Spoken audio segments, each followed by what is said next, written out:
Good morning everyone, स्वागत है आप सभी का। मेरा नाम है दीपक कुमार और हमारी रेडियोलॉजिकल फिजिक्स की क्लासें कंटिन्यू हो रही है। प्रीवियस क्लासों में हमने बेसिक रेडियोलॉजिकल फिजिक्स के बारे में पढ़ा है, ठीक है। उसी के साथ साथ आज हमारी नेक्स्ट क्लास होने वाली है रेडिएशन यूनिट्स के ऊपर, कि जो रेडिएशन है वो रेडिएशन की यूनिट्स कौन कौन सी है, किस किस यूनिट के अंदर अपन रेडिएशन को मेजर कर सकते हैं और उन यूनिट्स का मतलब क्या है, ठीक है। कि रेडिएशन किसी भी जगह पर कितनी एक्सपोज हो रही है उसको किस प्रकार से मेजर करेंगे, रेडिएशन किसी भी ह्यूमन बॉडी के अंदर कितनी एब्जॉर्ब हो रही है उसे किस प्रकार से अपन मेजर करेंगे, या रेडिएशन किस प्रकार से एक ह्यूमन बॉडी के ऊपर इफेक्ट डाल रही है, बायोलॉजिकल इफेक्ट या चेंजेस ला रही है, उसकी यूनिट कौन सी होगी। तो सभी यूनिट्स के बारे में, साथ ही साथ जो रेडिएशन की जितनी भी यूनिट्स हैं उनके बारे में हम इस क्लास में चर्चा करने वाले हैं। यूनिट्स के अंदर से 5 नंबर का क्वेश्चन सीधा सीधा आता है, आपको डायरेक्टली एक यूनिट के बारे में पूछ लिया जाएगा, ठीक है। डीआरटी और बीआरटी में होता है 5 नंबर का जो क्वेश्चन आता है उसमें एक रेडिएशन की यूनिट के बारे में पर्टिकुलर अलग से पूछ लिया जाता है, चाहे वो आपको थ्योरेटिकल में मिले या आपको वाइवा के अंदर मिले। प्रैक्टिकल के अंदर भी एक क्वेश्चन पूछे जाते हैं कि किस प्रकार से रेडिएशन यूनिट को मेजर किया जाता है, रेडिएशन यूनिट को किन किन एक प्रकार से फॉर्म के अंदर मेजर कर सकते हैं, या मान लीजिए ह्यूमन बॉडी को कितनी रेडिएशन अफेक्ट कर रही है इसको कितना अपन किसके अंदर मेजर करेंगे। तो प्रत्येक की अलग अलग यूनिट है और उस यूनिट को किस प्रकार से अपन मेजर कर सकते हैं उसके बारे में इस क्लास में हम चर्चा करने वाले हैं, ठीक है। तो आज की हमारी क्लास होने वाली है रेडियोलॉजिकल फिजिक्स के अंदर रेडिएशन यूनिट्स की। तो रेडिएशन यूनिट्स के अंदर हम चर्चा करेंगे या देखेंगे कि किस प्रकार से रेडिएशन को अपन डिटेक्ट कर सकते हैं, मेजर कर सकते हैं और उनकी कौन कौन सी पर्टिकुलर अलग अलग यूनिट है, ठीक है, और कहां कहां पर कौन कौन सी यूनिट्स काम में आएगी इसके बारे में हम चर्चा करेंगे।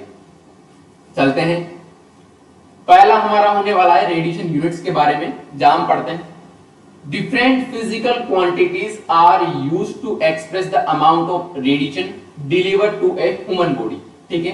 डिफरेंट फिजिकल क्वांटिटी के अंदर जो रेडिएशन का अमाउंट है वो रेडिएशन का अमाउंट ह्यूमन बॉडी को कितना डिलीवर किया गया है, ठीक है, या कितना अमाउंट ऑफ रेडिएशन किसी ह्यूमन बॉडी को डिलीवर किया गया है उसे हम फिजिकल क्वांटिटी के अंदर यूज करेंगे, ठीक है।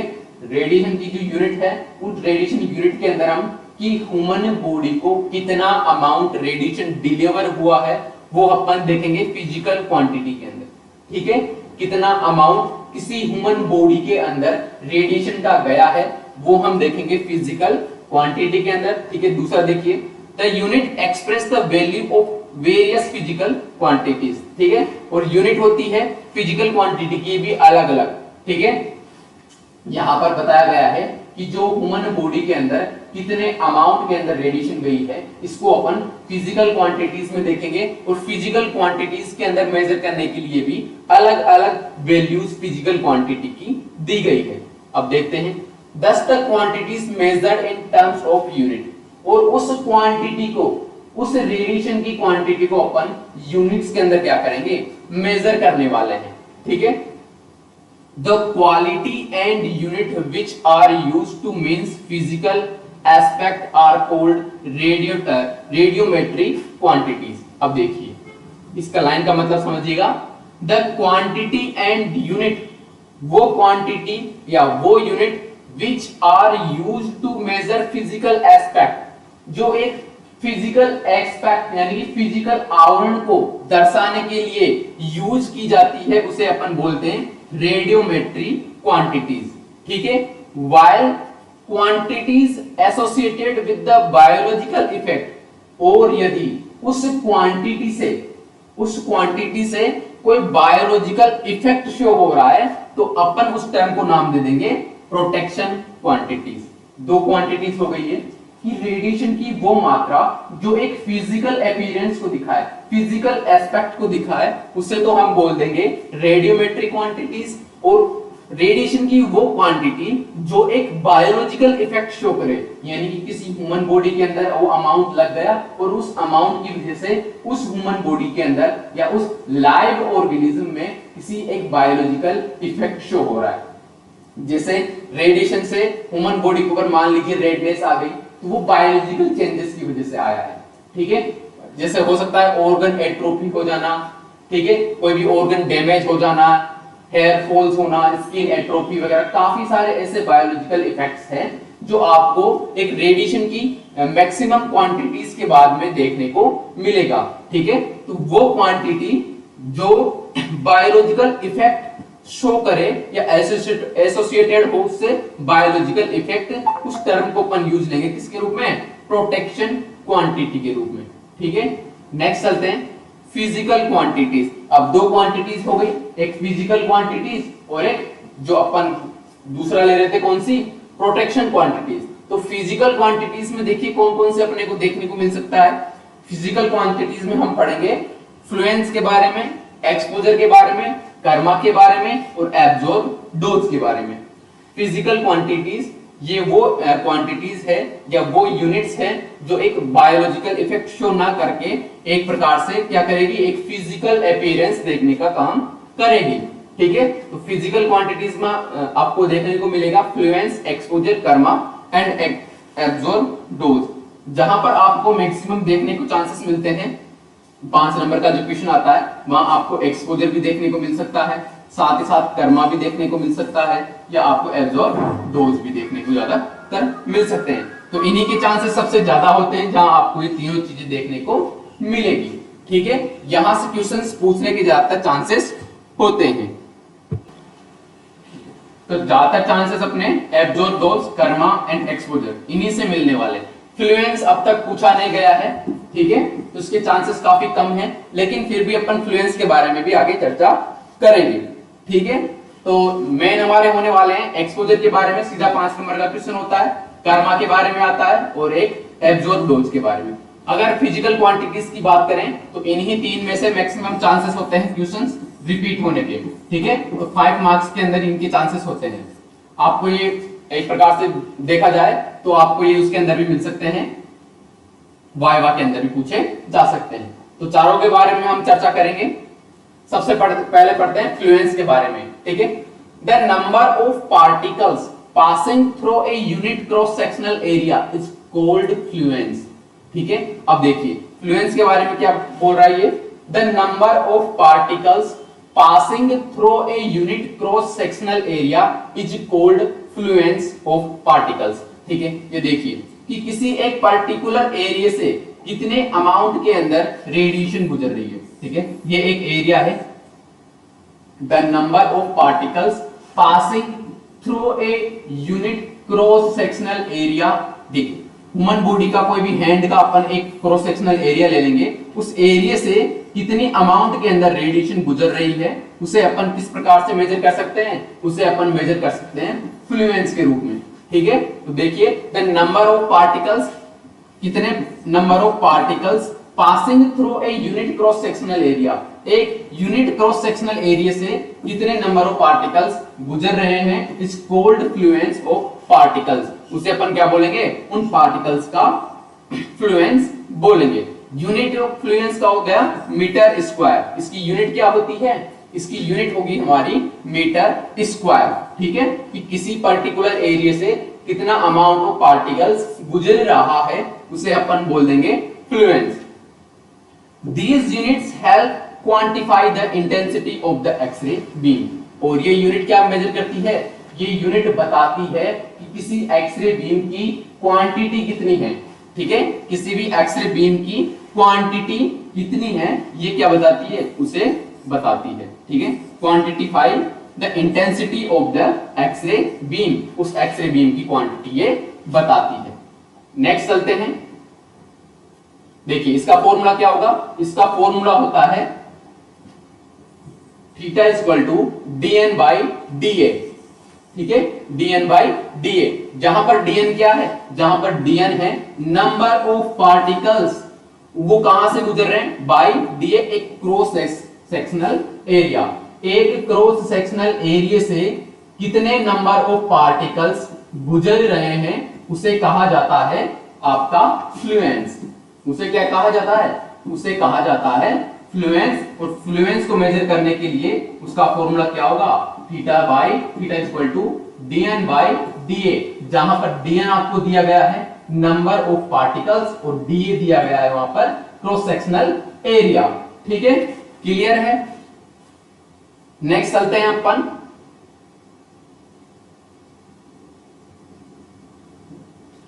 फ्लक्स। ठीक है, और फ्लक्स के बारे में भी देख लीजिए, अलग से एक यूनिट है, इसके बारे में देखते हैं। The rate at which the particles pass through a area per unit time is called flux. अब देखिए, किसी क्रॉस सेक्शनल एरिया से एक पर यूनिट टाइम में, एक पर्टिकुलर टाइम में, मान लीजिए 1 सेकंड, 10 सेकंड, 1 मिनट, 5 मिनट, जितने पर्टिकुलर जो गिवन टाइम है, उस गिवन टाइम में कितने पार्टिकल्स उस क्रॉस सेक्शनल एरिया से पास हो रहे हैं, उसे अपन बोल देंगे क्या? फ्लक्स। ठीक है, देखिए फ्लक्स के बारे में क्या बोल रहा है ये? फ्लक्स के बारे में बोल रहा है the rate at which the particles, एक दर है, उस दर के ऊपर कितने particles pass through an area, एक एरिया से पास हो रहे हैं, unit time is called flux, उसे हम बोलेंगे फ्लक्स। ठीक है, the rate at which the particles pass through an area per unit time is called flux, उसे हम फ्लक्स कहेंगे। तो फ्लक्स का फॉर्मूला क्या होगा? फ्लक्स का formula theta is equal two particles upon area time. ठीक है, पार्टिकल्स अपॉन एरिया टाइम, जहां पर इसकी यूनिट क्या हो जाएगी? मीटर स्क्वायर पर सेकेंड। मीटर स्क्वायर क्या हो जाएगी? पर सेकेंड हो जाएगी। देखिए इसमें particles pass through an area, particles pass through an area, ये अपन ने देखा है अभी, कहां देखा था कि the particles pass through an area, ये तो हमने देखा था फ्लुएंस के अंदर। फ्लुएंस के अंदर क्या देखा था कि एक एरिया से, एक क्रॉस सेक्शनल एरिया से कितने पार्टिकल्स पास हो रहे हैं, उसको तो अपन ने फ्लुएंस बोल दिया। लेकिन ये पार्टिकल्स इस क्रॉस सेक्शनल एरिया से कितने टाइम के अंदर पास हो रहे हैं, वो हो जाएगा क्या? आपका फ्लक्स। ठीक है, तो यहां पर जो यूनिट देखेंगे अपन, वो यूनिट क्या हो जाएगी? ये तो हो गई आपकी किसकी? ये तो हो गई फ्लुएंस की। ये तो किसकी हो गई? फ्लुएंस की। लेकिन फ्लुएंस की होने के साथ साथ यहां पर टाइम का भी अपन यूज ले रहे हैं, तो टाइम की जो यूनिट क्या हो जाएगी? सेकेंड। तो इसकी टोटल यूनिट क्या हो जाएगी? Metre square second. जो मीटर स्क्वायर किसकी थी? फ्लुएंस की अपन ने देखी थी। फ्लुएंस क्या था कि किसी क्रॉस सेक्शनल एरिया से, किसी क्रॉस सेक्शनल एरिया से कितने पार्टिकल्स पास हो रहे हैं, वो तो अपन ने देखा था फ्लुएंस। लेकिन ये पार्टिकल्स किसी क्रॉस सेक्शनल एरिया से कितने टाइम में पास हो रहे हैं, वो कहलाएगा आपका फ्लक्स। ठीक है, तो फ्लक्स के होने के बाद में अपन चलेंगे नेक्स्ट एक्सपोजर। ठीक है, अब देखते हैं एक्सपोजर के बारे में चर्चा करते हैं। एक्सपोजर क्या कह रहा है? It is used for ionising radiation. ये किसके लिए यूज होता है? ये यूज होगा हमारे आयोनाइजिंग रेडिएशन, आयोनाइजेशन रेडिएशन। अब आयोनाइजेशन क्या होता है, इसके बारे में भी आपको पता होना चाहिए। तो आयोनाइजेशन के बारे में हमने प्रीवियस क्लास के अंदर चर्चा की थी कि आयोनाइजेशन प्रोसेस क्या है और आयोनाइजिंग रेडिएशन क्या है। ठीक है, तो एक बार छोटा सा मैं आपको बता देता हूं याद दिलाने के लिए कि एक इनफ एनर्जी का इलेक्ट्रॉन होना चाहिए जो किसी एटम से क्या कर दे? इलेक्ट्रॉन को रिमूव कर दे, तो ये कहलाएगी आपकी आयोनाइजिंग रेडिएशन। और साथ ही साथ जो ये इलेक्ट्रॉन यहां पर इस इलेक्ट्रॉन को रिमूव करेगा, तो इसके अंदर होने वाली प्रोसेस कहलाएगी आपकी आयोनाइजेशन प्रोसेस। ठीक है, ये कहलाएगी आपकी क्या? Ionisation process. It is used to ionising radiation. ये आयोनाइजिंग रेडिएशन के लिए अपन यूज लेते हैं एक्सपोजर का यूज। अब देखिए, exposure is an measure of ionising produce in the air by X-ray और गामा रेज। देखिए एक्सपोजर क्या है? एक्सपोजर वो आयोनाइजेशन है जो किसी पर्टिकुलर एरिया की एयर में, किसी पर्टिकुलर एरिया की एयर में एक्सरे या गामा रेस की वजह से क्या हो? प्रोड्यूस हो, उसे क्या बोला जाएगा? एक्सपोजर बोला जाएगा। अब देखिए दोबारा देखिए, exposure is an measure of ionisation. Exposure क्या है? आयोनाइजेशन का मेजरमेंट करने वाला है। ठीक है, एक्सपोजर क्या कर रहा है? आयोनाइजेशन, जो आयोनाइजेशन रेडिएशन है उसका क्या कर रहा है? उसको मेजर कर रहा है। और वो मेजर कहां कर रहा है, या फिर वो आयोनाइजेशन जो प्रोड्यूस हो रहा है वो कहां हो रहा है? इन द एयर, एयर के अंदर हो रहा है और किन की वजह से हो रहा है, एक्सरेज और गामा रेज की वजह से, एक्सरेज और गामा रेज की वजह से वो प्रोड्यूस हो रहा है। अब देखिए इसको दोबारा देखिए, exposure is an measure of ionisation produce. Exposure क्या है, एक मेजरमेंट है, वो किसका है, आयोनाइजेशन प्रोड्यूसन का, ठीक है, कि आयोनाइजेशन प्रोड्यूस हो रहा है इन द एयर, एयर के अंदर, वो भी कब हो रहा है या किसके द्वारा हो रहा है, वो हो रहा है एक्सरे और गामा रेज की वजह से, तो उसे हम बोलेंगे एक्सपोजर बोलेंगे, ठीक है।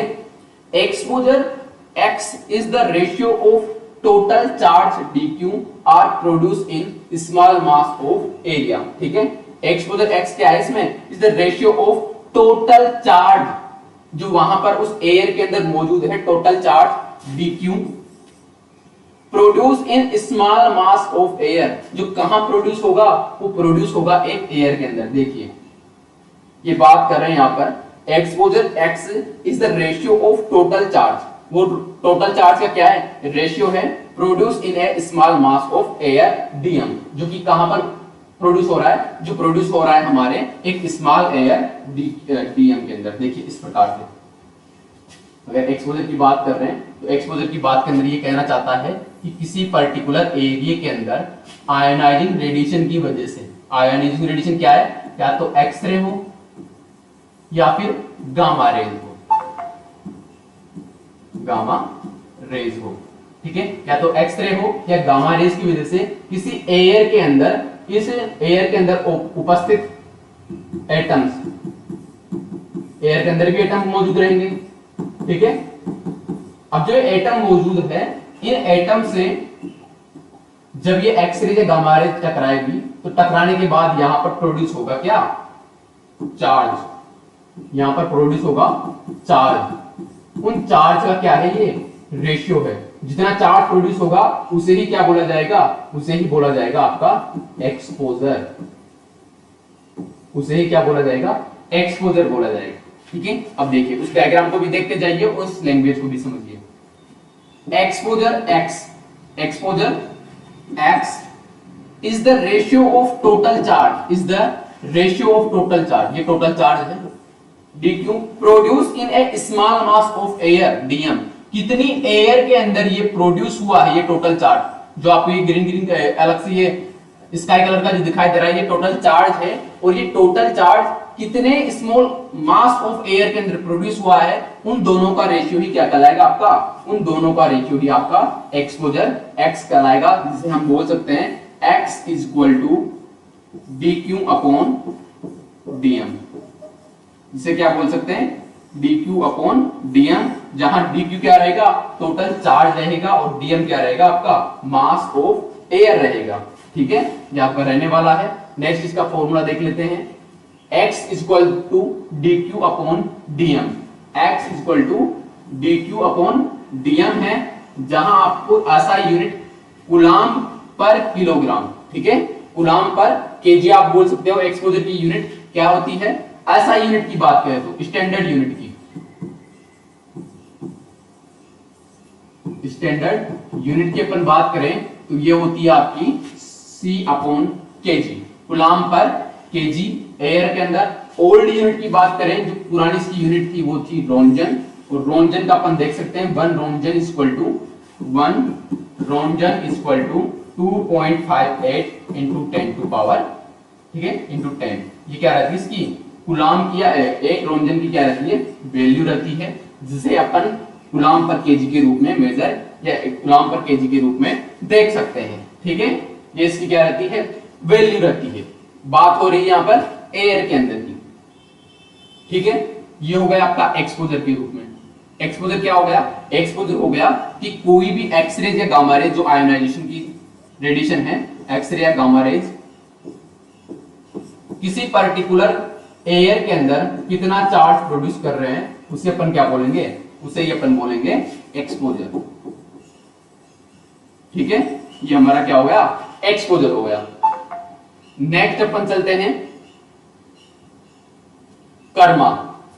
कर्मा भी एक इंपॉर्टेंट यूनिट है, या इंपॉर्टेंट यूनिट होने वाली है आपकी, जहां हम कर्मा के बारे में पढ़ेंगे कि कर्मा क्या चीज है, ठीक है। कर्मा जिसकी फुल फॉर्म होती है kinetic energy released in medium, ठीक है, kinetic energy released in medium, ये आपकी इसकी फुल फॉर्म हो जाएगी। अब देखिए काइनेटिक एनर्जी का मतलब क्या है, मींस देखिए, Karma means kinetic energy released per unit mass of air, कि कितने मास ऑफ एयर के अंदर काइनेटिक एनर्जी रिलीज हुई है, ठीक है, कितनी काइनेटिक एनर्जी रिलीज हुई है। जैसा कि अपन एक्स-रे ट्यूब के अंदर आपने पढ़ा था कि किस प्रकार से एक कैथोड फिलामेंट से इलेक्ट्रॉन्स का एक प्रकार से इमिशन होता है और उन इलेक्ट्रॉन्स को पोटेंशियल एनर्जी के साथ फिलामेंट के चारों तरफ स्थित रखा जाता है। जैसे ही एक्स-रे ट्यूब को अपन ट्यूब करंट अलग से देते हैं तो इनकी पोटेंशियल एनर्जी काइनेटिक एनर्जी में कन्वर्ट हो जाती है, तभी तो वो इलेक्ट्रॉन सारे गति कर पाते हैं और एनोड पर स्ट्राइक करते हैं, ठीक है।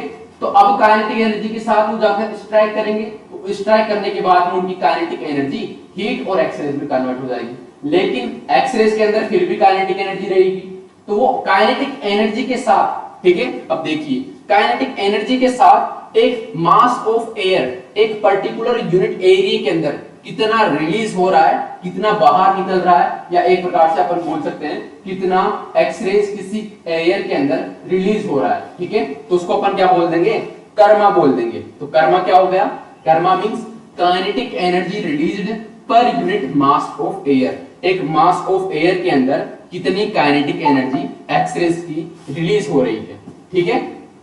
तो इसको अपन देखते हैं, it is a measure of the amount of radiation energy deposit और absorbed in unit mass of air. देखिए it is measure of amount of radiation, ये उस रेडिएशन का या उस रेडिएशन अमाउंट का मेजरमेंट है जो डिपॉजिट, या एक प्रकार से अपन बोल सकते हैं या तो वो उस एयर एरिया के अंदर डिपॉजिट हुई है या उस एयर एरिया के द्वारा एब्जॉर्ब कर ली गई है, ठीक है।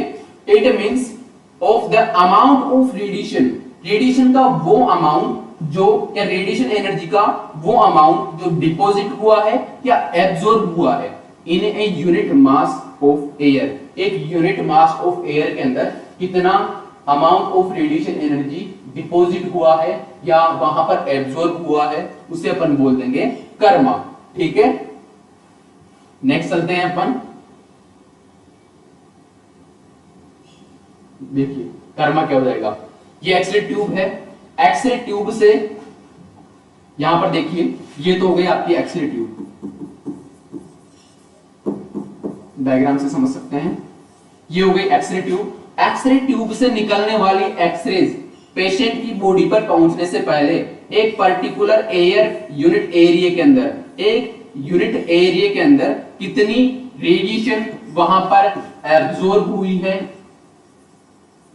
या एक प्रकार से अपन बोल सकते हैं वहां पर डिपॉजिट हुई है पेशेंट की बॉडी पर पहुंचने से पहले, उसे अपन बोल देंगे कर्मा, उसे क्या बोल देंगे, कर्मा बोल देंगे, ठीक है। अब ये चीज समझ में आई कि एक्स-रे ट्यूब से निकलने के बाद और पेशेंट की बॉडी पर पहुंचने से पहले किसी भी पर्टिकुलर एरिया के अंदर या एक एरिया यूनिट एरिया के अंदर, ये बोल सकते हैं अपन एयर है यहां पर मौजूद, पेशेंट और एक्स-रे ट्यूब के बीच में एयर ही मौजूद रहेगी, कोई अलग ऑब्जेक्ट अपन यूज नहीं करेंगे, ठीक है। तो उस एरिया के अंदर एक पर्टिकुलर एरिया है एयर का, और उस एरिया के अंदर कितनी एनर्जी एब्जॉर्ब हुई है या कितनी एनर्जी डिपॉजिट हुई है, उसे अपन बोल देंगे कर्मा, उसे क्या बोल देंगे, कर्मा। ये आपका पेशेंट है, ठीक है। तो पेशेंट की बॉडी पर पहुंचने से पहले एयर के अंदर कितनी एक्स-रे एनर्जी, ये है एक्स-रे एनर्जी कितनी एब्जॉर्ब हुई है, उसे बोलेंगे कर्मा, ठीक है। नेक्स्ट चलते हैं, kerma is equal to DETR upon DM, जहां पर DETR क्या है, is the sum of the initial kinetic energies of all the charge particles liberated by uncharge particle in mass of medium, ठीक है। देखिए अब ये क्या है, TR, यहां पर जो DETR दिया गया है, ठीक है, काइनेटिक एनर्जी के फॉर्मूले के अंदर, तो यहां पर देखिए DETR अपॉन DM, जहां पर जो TR है वो है आपका सम ऑफ इनिशियल काइनेटिक एनर्जी। देखिए सम मतलब एक प्रकार से जोड़ बोल सकते हैं अपन, ठीक है। Sum of the initial kinetic energy की शुरुआत के अंदर एक्स-रे की प्रारंभिक एनर्जी क्या थी, initial kinetic energy of all charge particles, उन सभी चार्ज पार्टिकल्स की इनिशियल काइनेटिक एनर्जी कितनी थी, लिबरेटेड बाय अनचार्ज पार्टिकल, जो कि अनचार्ज पार्टिकल के साथ जुड़कर कितनी हुई है। ठीक है, तो इनिशियल काइनेटिक एनर्जी और जो उस एयर के अंदर अनचार्ज पार्टिकल है उनकी एनर्जी क्या हो जाएगी आपकी, DETR हो जाएगी। और वो कहां मौजूद रहेगी, इन ए मास ऑफ मीडियम, और वो रहेगी मीडियम के मास के अंदर। ठीक है, अब मीडियम एयर का भी हो सकता है, वाटर का भी हो सकता है, ठीक है, अलग ऑब्जेक्ट का भी हो सकता है, लेकिन कर्मा की अपन बात कर रहे हैं तो यहां पर मीडियम रहेगा आपका एयर। मीडियम क्या रहेगा, एयर रहेगा। और इसकी यूनिट क्या हो जाएगी, यूनिट हो जाएगी आपकी जूल पर केजी। यूनिट क्या हो जाएगी, जूल पर केजी। यूनिट कितनी हो गई, जूल पर केजी, यहां पर आपको यूनिट देखने को मिल जाएगी। ठीक है, नेक्स्ट चलते हैं। The special name for the unit of Karma is grey. और यहां पर अपन अब बात करेंगे स्पेशल यूनिट किसकी, तो इसकी स्पेशल यूनिट क्या होती है, या जो ऐसा यूनिट है कर्मा की, वो कर्मा की स्पेशल यूनिट आपको देखने को मिलेगी ग्रे। ठीक है, कर्मा की जो यूनिट है वो क्या है, ग्रे है। ये भी चीज याद रखने की है, ये ऑप्शनल में काफी बार पूछे जाते हैं। कर्मा की यूनिट, एक्सपोजर की यूनिट, फ्लक्स की या फ्लुएंस की, किसी की भी यूनिट आपको देखने को मिल सकती है। तो यहां पर ग्रे आपको देखने को मिलेगा इसकी स्पेशल यूनिट। बात करते हैं नेक्स्ट, 1 एयर कर्मा। अगर 1 एयर कर्मा का अगर आपको पूछ दिया गया तो कितना होता है, 114 रोन्टन। 1 एयर कर्मा इक्वल टू 114 रोन्टन आपको यहां पर देखने को मिलेगा। ये चीज आप याद रखो, वाइवा के अंदर या काफी सारे कॉम्पिटिशन एग्जाम्स के अंदर भी ये चीज आपको पूछी जा सकती है। ठीक है, तो कर्मा की यूनिट क्या हो गई, ग्रे। और अगर अपन 1 एयर कर्मा की या 1 ग्रे की बात करें तो 1 ग्रे इक्वल टू 114 रोन्टन। ठीक है, इसकी यूनिट हो जाएगी। नेक्स्ट अपन चलते हैं लास्ट इसका फिजिकल जो क्वांटिटीज है, उस फिजिकल क्वांटिटीज के अंदर एब्जॉर्ब डोज के अंदर। ठीक है, अब एब्जॉर्ब से इसके थोड़े बहुत नाम से अपन को पता चलता है कि ये कौन सी डोज होने वाली है और कहां पर किस प्रकार से एब्जॉर्ब होगी। Absorb dose is concentration of radiation energy. ठीक है, एब्जॉर्ब डोज क्या हो गई, एब्जॉर्ब डोज हो गई concentration of radiation energy. Radiation energy की कंस्ट्रक्शन या कंस्ट्रक्शन एक प्रकार से concentration of radiation energy absorbed in a specific tissue. एक स्पेसिफिक टिश्यू से कितनी रेडिएशन डोज की कंसंट्रेशन एब्जॉर्ब की जा रही है। ठीक है, it is the energy absorbed per unit mass. और ये वो एनर्जी है जो एक पर यूनिट मास के द्वारा क्या होती है, एब्जॉर्ब कर ली जाती है। ठीक है, ठीक है, तो क्या हो गया, एब्जॉर्ब डोज क्या हो गई एब्जॉर्ब डोज एक्सरे की वो कंसंट्रेशन हो गई या वो अमाउंट हो गया जो एक पर्टिकुलर स्पेसिफिक एरिया टिश्यू के एक पर्टिकुलर स्पेसिफिक एरिया से क्या हो रही है, एब्जॉर्ब हो रही है। ठीक है, उसे अपन क्या बोल देंगे, एब्जॉर्ब डोज बोल देंगे। और it is the energy absorb per unit mass. और ये वो एनर्जी है जो एक पर यूनिट मास के द्वारा क्या होती है, एब्जॉर्ब होती है। ठीक है, पर यूनिट मास द्वारा क्या कर ली जाती है, एब्जॉर्ब कर ली जाती है। ठीक है, देखें इस प्रकार से बताता हूं एक बार आपको थोड़ा, कि जैसे ये एक टिश्यू का पर्टिकुलर एरिया है और इस पर्टिकुलर एरिया से कितनी एक्सरेज एब्जॉर्ब हुई है। एब्जॉर्ब का मतलब होता है वहीं पर एब्जॉर्ब होकर रह गई है। ठीक है, ना तो ट्रांसमिशन हुआ और ना ही स्कैटर्ड हुई। ठीक है, ओनली एब्जॉर्प्शन। कितने एब्जॉर्प्शन हुआ है किसी पर यूनिट मास के अंदर, वो कहलाएगा आपका एब्जॉर्ब्ड डोज। एब्जॉर्ब्ड डोज कहलाएगी। ठीक है, जहां अपन इसका फॉर्मूला देखेंगे D equal to DE upon DM। ठीक है, D equal to DE upon DM। यदि अगर आप इन यूनिट्स के बारे में बता रहे हो तो यूनिट्स का फॉर्मूला और साथ ही साथ उनकी यूनिट्स भी आप बताओगे। ठीक है, तो एब्जॉर्ब डोज क्या हो गई, एब्जॉर्ब डोज एक्सरेज की वो कंसंट्रेशन जो एक स्पेसिफिक एरिया से क्या हो रही है, एब्जॉर्ब हो रही है, या किसी पर यूनिट मास के अंदर कितनी एक्सरेज एब्जॉर्ब हो रही है, वो कहलाएगी आपकी एब्जॉर्ब डोज। जहां पर D equal to DE upon DM इसका क्या हो जाएगा, फॉर्मूला हो जाएगा। ठीक है, ये फॉर्मूले बेसिकली आपके जहां पर आप कंपटीशन एग्जाम्स दोगे वहां पर आपको जनरली देखने को मिलेंगे। ठीक है, अब देखिए where d is the mean energy imparted to the matter of mass dm। ठीक है, dm क्या है? dm वो एनर्जी है, मीन एनर्जी मतलब कम से कम वो एनर्जी है imparted to the matter of mass dm, जो एक मैटर या किसी मास के पर्टिकुलर एरिया के अंदर क्या हुई है, लगी है। ठीक है, वो हो जाएगी आपकी डीई एनर्जी। ठीक है, नेक्स्ट चलते हैं। The special name of the unit absorb dose is grey, और यहां पर एब्जॉर्ब डोज की यूनिट भी क्या हो जाएगी, ग्रे हो जाएगी। ठीक है, और 1 ग्रे यहां पर दिया गई है, ग्रे बराबर 1 जूल पर केजी।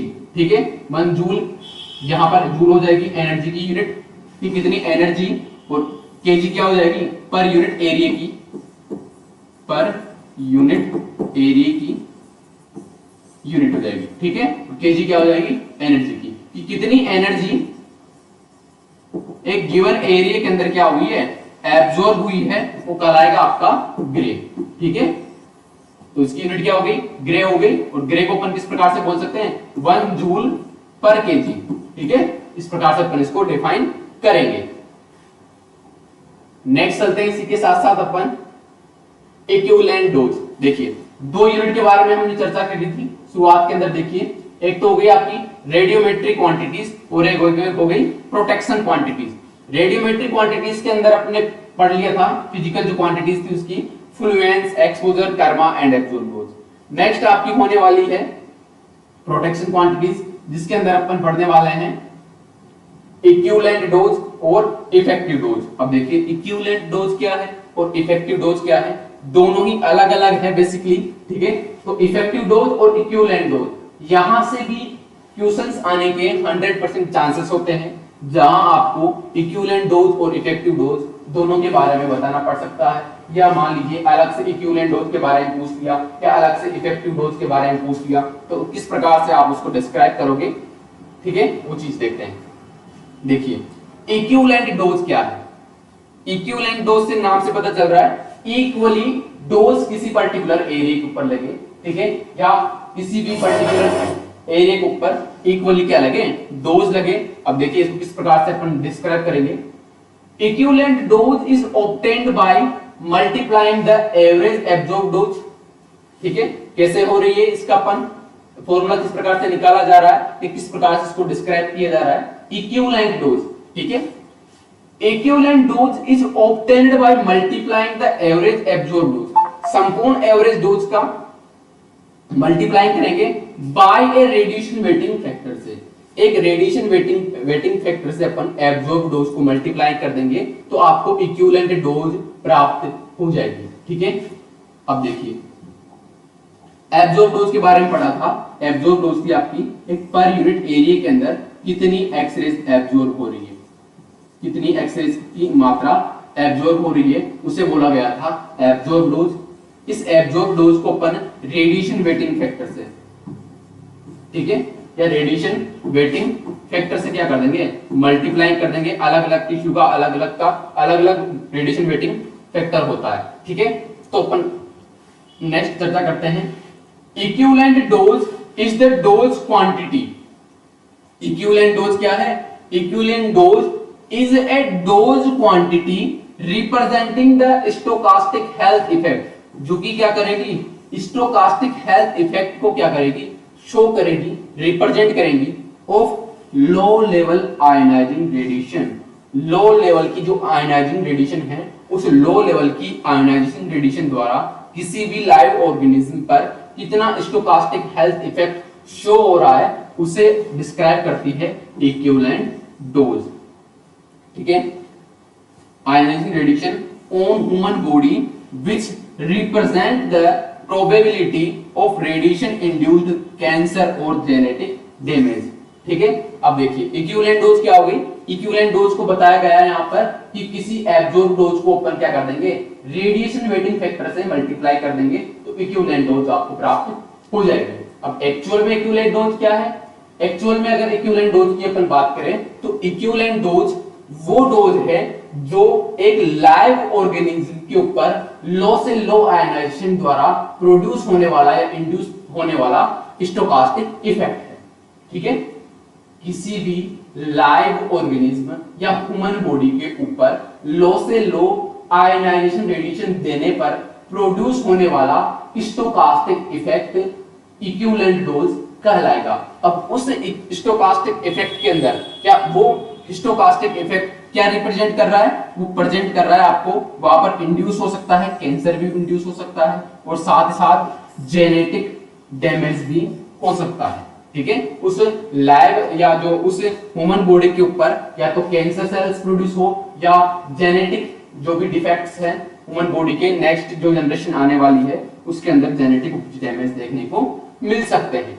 ठीक है, तो वो हो जाएगी आपकी इक्विवेलेंट डोज। इक्विवेलेंट डोज का अपन फॉर्मूला की बात करते हैं, जहां पर आपको एच टी मतलब इक्विवेलेंट डोज का फॉर्मूला क्या हो जाएगा, एच टी इक्वल टू ये हो जाएगा साइन साई का psi R radiation weighting factor into ये हो जाएगी आपकी रेडिएशन वेटिंग क्या नाम से एब्जॉर्ब डोज। ठीक है, इसके बारे में अपन ने पढ़ा था अभी एब्जॉर्ब डोज के बारे में, ये एब्जॉर्ब डोज है। ठीक है, इस एब्जॉर्ब डोज को मल्टीप्लाई कर देंगे अपन रेडिएशन वेटिंग फैक्टर से, जहां पर डीटीआर क्या है, DTR is the absorb dose averaged over the tissue और organ T1 due to the incident radiation R। ठीक है, टीआर आपको यहाँ पर डीटीआर क्या देखने को मिलेगा, डीटीआर देखने को मिलेगा यहाँ पर एब्जॉर्ब डोज जो कि एक टिश्यू या ऑर्गन के ऊपर एक इंसिडेंट रेडिएशन गिरने की वजह से प्रोड्यूस हुआ है। WR यहाँ पर आपको देखने को मिलेगा रेडिएशन वेटिंग फैक्टर। WR क्या है यहाँ पर, रेडिएशन वेटिंग फैक्टर है। इक्विवेलेंट डोज की बात करते हैं, equivalent dose related to that degree to which a type of ionizing radiation will produce biological damage। ठीक है, इक्विवेलेंट डोज क्या है, इक्विवेलेंट डोज वो डोज है या वो एक प्रकार से अपन बोल सकते हैं जैसे जैसे इक्विवेलेंट डोज बढ़ेगी या किसी भी पर्टिकुलर एरिया के ऊपर एब्जॉर्ब डोज बढ़ेगी। ठीक है, ठीक है, एक प्रकार से इक्विवेलेंट डोज जैसे जैसे बढ़ेगी तो इक्विवेलेंट डोज बढ़ने के साथ साथ ही वहां पर क्या होगा, ionisation radiation will produce biological damage. जैसे जैसे इक्विवेलेंट डोज बढ़ेगी अपन यहां बोल सकते हैं इक्विवेलेंट डोज जैसे जैसे इंक्रीज होगी वहां पर बायोलॉजिकल जो डैमेज है, बायोलॉजिकल जो डैमेज है वो भी क्या होगा, इंक्रीज होगा, वो भी साथ के साथ बढ़ेगा। ठीक है, एज टी इंक्रीज होगा बायोलॉजिकल डैमेज के साथ साथ। ठीक है, नेक्स्ट चलते हैं, N equivalent dose is calculated for individual organ. ठीक है, मेन जो इसकी इक्विवेलेंट डोज की बात है वो ये है कि जो इक्विवेलेंट डोज है, ठीक है, N equivalent dose is calculated for individual organ. इसको अपन प्रत्येक ऑर्गन के लिए क्या कर सकते हैं, या प्रत्येक ऑर्गन की अपन इक्विवेलेंट डोज कैलकुलेट कर सकते हैं, यानी कि पर्टिकुलर हाथ की अलग से इक्विवेलेंट डोज कैलकुलेट कर सकते हैं। ठीक है, हाथ के अलावा लोअर लिम्स की, अपर लिम्स की, हेड की, आईज की। ठीक है, तो उनकी सभी की क्या होती है, इक्विवेलेंट डोज अलग अलग कैलकुलेट कर सकते हैं, क्योंकि वहां पर क्या दिया गया था, वहां पर एब्जॉर्ब जो डोज थी, एब्जॉर्ब डोज वो अपन काम में ले रहे थे। और एब्जॉर्ब डोज क्या होती है, पर यूनिट एरिया के अंदर कितनी एक्सरेज या कितनी रेडिएशन या कितनी आयनाइजेशन रेडिएशन एब्जॉर्ब हुई है, उसे एब्जॉर्ब डोज बोला गया है। तो अपन अलग अलग जो पार्ट्स है, बॉडी पार्ट्स, उनकी अलग अलग इक्विवेलेंट डोज निकाल सकते हैं। It is based on the absorb dose to an organ. ये किसके ऊपर बेस्ड है, ये अपने किसी भी पर्टिकुलर एक ऑर्गन की एब्जॉर्ब डोज के ऊपर क्या है, बेस्ड है। The equivalent dose can be expressed in sievert. जहां पर अपन क्या कर सकते हैं, इक्विवेलेंट डोज को सीवर्ट के अंदर क्या कर सकते हैं, एक्सप्रेस कर सकते हैं, रिप्रेजेंट कर सकते हैं। ठीक है, रिप्रेजेंट भी कर सकते हैं, जिसे अपन सीवर्ट में ले लिया, या ओल्ड यूनिट इसकी क्या हो जाएगी, रैम हो जाएगी।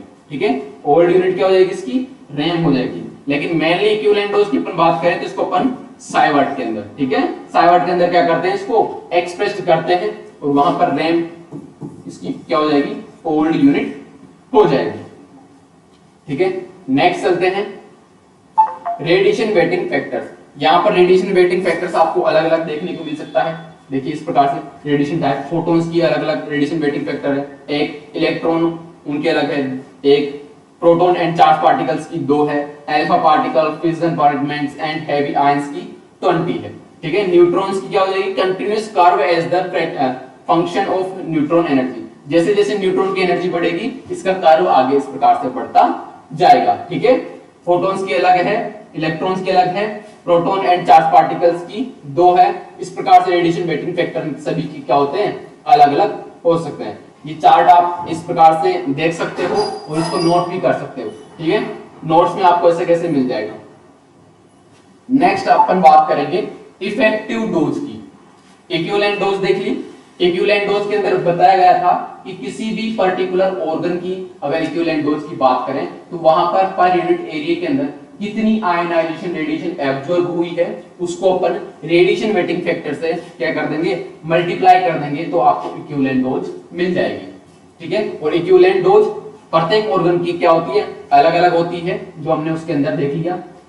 बात करेंगे अपन इफेक्टिव डोज की। इफेक्टिव डोज क्या होती है और इफेक्टिव डोज को किस प्रकार से एक्सप्रेस किया जाता है, इसके बारे में देखेंगे। ठीक है, effective dose is very useful to express relative risk of humans.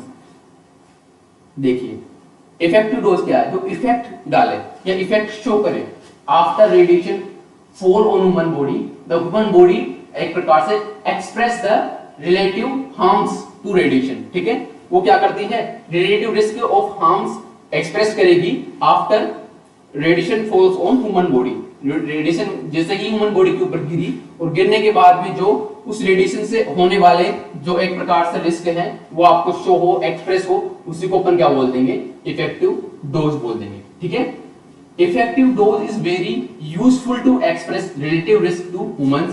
Humans के ऊपर जो रिलेटिव रिस्क प्रोड्यूस होंगे उनको एक्सप्रेस करने के लिए इफेक्टिव डोज क्या है, काफी हेल्पफुल है या यूजफुल है। The effective dose is summation of the tissue equivalent dose. अब देखिए किस किस का समेशन है, effective dose summation of the tissue equivalent dose, tissue equivalent dose each multiplied by the appropriate tissue weighting factor. अब इसको अपन किससे मल्टीप्लाई कर देंगे, इसको अपन मल्टीप्लाई करेंगे टिश्यू वेटिंग फैक्टर से। पहले अपन मल्टीप्लाई किससे कर रहे थे, रेडिएशन वेटिंग फैक्टर से। अब अपन बात करेंगे टिश्यू वेटिंग फैक्टर की। रेडिएशन वेटिंग फैक्टर और टिश्यू वेटिंग फैक्टर, इनके बारे में अपन सही से और ब्रीफली चर्चा करेंगे कि क्या चीज होती है, तब जाकर आपको थोड़ा क्लियर होगा। नेक्स्ट क्लास में अपन रेडिएशन वेटिंग फैक्टर और टिश्यू वेटिंग फैक्टर के बारे में भी पढ़ेंगे। ठीक है, देखिए यहां पर अपन बात करेंगे इसकी इफेक्टिव डोज की। तो इफेक्टिव डोज क्या हो जाएगा, टिश्यू वेटिंग फैक्टर को अपन मल्टीप्लाई कर देंगे किससे, यहां पर देखिए summation of the tissue equivalent dose. ठीक है, यहां पर अपन किस कर देंगे, जितना भी जो टिश्यूज है उन टिश्यूज की कितना इक्विवेलेंट डोज है उसको अपन समेशन करने के बाद में मल्टीप्लाई करेंगे किससे, टिश्यू वेटिंग फैक्टर से। जहां पर WT आपको टिश्यू वेटिंग फैक्टर मिल रहा है और HT यहां पर टिश्यू का जो एक प्रकार से इफेक्टिव डोज है उसका समेशन है। अब देखिए इसका फॉर्मूला देखिए, WT यहां पर क्या हो गया, टिश्यू वेटिंग फैक्टर, जो कि अलग अलग टिश्यू का क्या होगा, अलग अलग होगा, और WR × TR क्या हो गया, उस टिश्यू के द्वारा कितनी जो डोज है वो एब्जॉर्ब की गई है उसका समेशन है। जो संपूर्ण जो टिश्यू है उन संपूर्ण टिश्यू के द्वारा कितनी डोज एब्जॉर्ब की गई है उसका समेशन है। देखिए वेयर HT, जहां पर HT क्या है, is the equivalent dose rate ever या एवरेज्ड ओवर द टिश्यू और organ T1 due to the incident of radiation R। जितनी रेडिएशन किसी भी टिश्यू के ऊपर गिरी है उस टिश्यू का सारा अपन क्या कर लेंगे, समेशन निकाल लेंगे। ये देखिए पहले तो अपन पर्टिकुलर एरिया की बात कर रहे थे कि किस एरिया के ऊपर कितनी रेडिएशन एब्जॉर्ब हुई है, उसको अपन मल्टीप्लाई कर देंगे रेडिएशन वेटिंग फैक्टर से, तो आपको क्या मिल जाएगा, इक्विवेलेंट डोज मिल जाएगी। ठीक है, वो मिल जाएगी आपको इक्विवेलेंट डोज। लेकिन अब बात हो रही है इस संपूर्ण एरिया के ऊपर, ये जो संपूर्ण एरिया है इस संपूर्ण एरिया के ऊपर कितनी रेडिएशन गिरी है, उस रेडिएशन का क्या हो जाएगा, सम। उस सम को अपन मल्टीप्लाई कर देंगे किससे, टिश्यू वेटिंग फैक्टर से। DTR is the absorb dose rate average over the tissue और ऑर्गन। ये क्या है, किसी भी टिश्यू या ऑर्गन के ऊपर कितनी एब्जॉर्ब डोज गिरी है उसका एवरेज है T1 due to the incident of radiation R, ठीक है, और कितनी रेडिएशन के ऊपर कितना किसी भी टिश्यू या ऑर्गन के ऊपर कितनी डोज एब्जॉर्ब की गई है उसका समेशन है। WR क्या है? WR the radiation weighting factor, जहां पर WR आपको रेडिएशन वेटिंग फैक्टर देखने को मिल जाएगा, ठीक है, जो प्रीवियस अपन ने देखा था कि रेडिएशन वेटिंग फैक्टर को अपन मल्टीप्लाई कर देंगे DTR से, मतलब एब्जॉर्ब डोज से, ठीक है। WT is the tissue weighting factor, tissue weighting factor क्या हो जाएगा? WT। अब यहां पर WR को अपन ने DTR से क्यों गुणा किया? WR का मतलब हो जाएगा यहां पर रेडिएशन वेटिंग फैक्टर कितना है, कितनी रेडिएशन इस पर्टिकुलर पूरे एरिया के ऊपर गिरी है, इसको अपन देखेंगे। इसीलिए अपन ने यहां पर क्या किया है? WR को DTR से क्या किया है? मल्टीप्लाई किया है। अब देखिए टिश्यू वेटिंग फैक्टर्स, आपको टिश्यू वेटिंग फैक्टर्स देखने को मिलेंगे, अलग अलग टिश्यूज के अलग अलग टिश्यू वेटिंग फैक्टर होते हैं। Bone marrow, breast, colon, lungs, stomach and remainder tissues की जो टिश्यू वेटिंग फैक्टर्स है वो 0.12 या 0.72 आपको देखने को मिलेगा। गोनाड्स का क्या मिलेगा? 0.08। ब्लैडर, इसोफेगस, लिवर, थायराइड, इनका अलग देखने को मिलेगा tissue weighting factor. Bone, surfaces, brain, salivary gland, skin, जो अलग अलग ऑर्गन्स है अलग अलग टिश्यूज से मिलकर बने हैं, तो अलग अलग टिश्यू से मिलकर बनने के कारण यहाँ पर क्या होगा? इनकी जो एब्जॉर्प्शन जो क्वांटिटी है वो एब्जॉर्प्शन क्वांटिटी भी अलग अलग होगी, और एब्जॉर्प्शन क्वांटिटी अलग अलग होने की वजह से इनका जो टिश्यू वेटिंग फैक्टर है वो भी क्या हो जाएगा? अलग अलग हो जाएगा। तो उसी के अकॉर्डिंग अपन देखेंगे कि कितनी किसी भी ऑर्गन के ऊपर या ह्यूमन बॉडी की संपूर्ण जो टिश्यू है या पूरा जो ऑर्गन है उस पूरे ऑर्गन के ऊपर कितना इफेक्टिव डोज लगी है, ठीक है। पहले तो अपन क्या कर रहे थे? पर्टिकुलर एरिया की बात कर रहे थे। जैसा मैं उदाहरण के लिए बता दूं आपको एक बार, अपन बात करेंगे जैसे लीवर की बात करते हैं, तो मैं लीवर का एक डायग्राम बना देता हूं पहले, ठीक है। तो इस लीवर की बात कर रहे थे, इस लीवर के अंदर अपन चर्चा करेंगे सबसे पहले किसकी? इक्विवेलेंट डोज की, ठीक है। तो यहां पर एक पर यूनिट एरिया के अंदर इक्विवेलेंट डोज क्या है कि एक पर्टिकुलर एरिया के अंदर कितनी रेडिएशन एब्जॉर्ब हुई है, कितनी आयोनाइजेशन रेडिएशन क्या हुई है? एब्जॉर्ब हुई है, उसे अपन ने क्या बोल दिया था? उसे बोल दिया था अपन ने इक्विवेलेंट डोज। उसे क्या बोल दिया था? इक्विवेलेंट डोज बोल दिया था। लेकिन इफेक्टिव डोज क्या है? इफेक्टिव डोज इस इक्विवेलेंट डोज, जो ये इक्विवेलेंट डोज एक पर्टिकुलर एरिया के ऊपर लगी है, इस इक्विवेलेंट डोज को अपन संपूर्ण टिश्यू वेटिंग फैक्टर से, किस टिश्यू वेटिंग फैक्टर कितना इसका एरिया है, इसी से अगर अपन मल्टीप्लाई कर देंगे, इसी से अगर अपन मल्टीप्लाई कर देंगे टिश्यू वेटिंग फैक्टर से कितना टिश्यू का एरिया है, तो उससे अपने को क्या मिल जाएगा? उससे इस ऑर्गन का क्या मिल जाएगा अपने को? इफेक्टिव डोज मिल जाएगी। इससे क्या मिल जाएगी अपने को? इस पूरे ऑर्गन की इफेक्टिव डोज मिल जाएगी, ठीक है। तो वो तो गई आपकी पर्टिकुलर एरिया की बात करेंगे तो इक्विवेलेंट डोज, और पूरे ऑर्गन की अगर अपन बात करेंगे तो वो जाएगी आपकी इफेक्टिव डोज, ठीक है। नेक्स्ट चलते हैं, maximum permissible dose. Maximum permissible dose क्या है? MPD। It is the upper limit of allowed radiation dose which is permitted to receive in a specific period of time, ठीक है। मैक्सिमम परमिएबल डोज MPD, इसका मतलब क्या है? It is the upper limit of allowed radiation dose which is permitted to receive in a specific period of time। एक specific period of time के अंदर कितनी मैक्सिमम डोज वहां पर लगी है उस एरिया के ऊपर, वो हो जाएगी आपकी maximum permissible dose. It is the upper limit of allowed radiation, ठीक है। ये उस रेडिएशन की अपर लिमिट को भी अलाउ करता है which is permitted to receive an specific period of time, जो एक स्पेसिफिक पीरियड ऑफ टाइम के अंदर क्या लगी है, ठीक है। नेक्स्ट देखते हैं होल बॉडी ऑक्यूपेशनल एक्सपोजर या इफेक्टिव डोज को अपन बोलते हैं MCV, जिसको मिलीसाइवर्ट से अपन देख लेंगे।